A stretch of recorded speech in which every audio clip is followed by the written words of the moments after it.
День независимости 1996 года был выпущен накануне 4 июля. То есть в тот же день, когда по сюжету начинается захват Земли инопланетянами. После того, как фильм принес головокружительную кассу, в студии заговорили о его продолжении. Но после слива в интернет рабочего сценария и несогласованности позиций творческой группы и студии, фильму не суждено было иметь продолжение. По крайней мере, до этого дня. Итак, спустя 20 лет на экраны выходит продолжение некогда популярного фантастического боевика «День независимости. Возрождение». Пережившие первое вторжение знали, что подобное всегда может повториться. Используя захваченные инопланетные технологии, человечество смогло создать оборонную программу по защите Земли от новых угроз из космоса. Но за 20 лет противник стал более изобретательным, подготовленным, и главное, масштабность удара стала поистине колоссальной. Ветераны первого сражения и новое поколение защитников должны проявить всю свою изобретательность, все мужество и отвагу, чтобы не просто сразиться с врагом, а в кратчайшие сроки уничтожить его разум и сердце. Судя по трейлеру, нашим братьям по разуму, американцам, вновь удастся сделать возможное. Ну что же, давайте дадим им возможность показать все, на что они способны.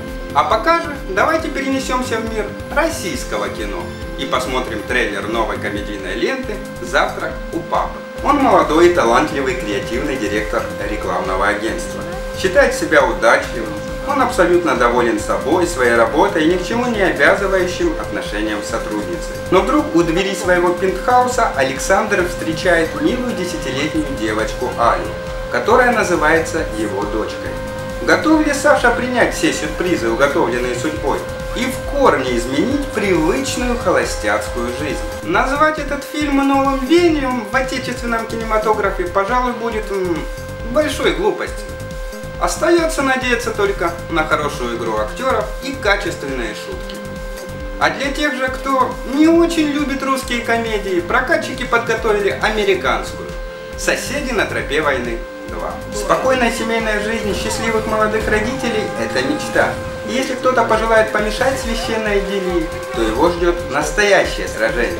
На этот раз в дом по соседству с Майком и Келли въезжает университетский женский клуб. Чтобы разобраться с новыми соседями, которые не дают им покоя, Майк и Келли решают обратиться за помощью к их бывшему врагу Тедди Сандерсу. Вот такие вот новинки приготовили для нас на этой неделе. Закончить же хотелось бы фразой Майкла Барфилда. Попкорн – единственная область кинопромышленности, в которой хороший вкус все еще что-то значит. С вами была программа «Дубль». До встречи на следующей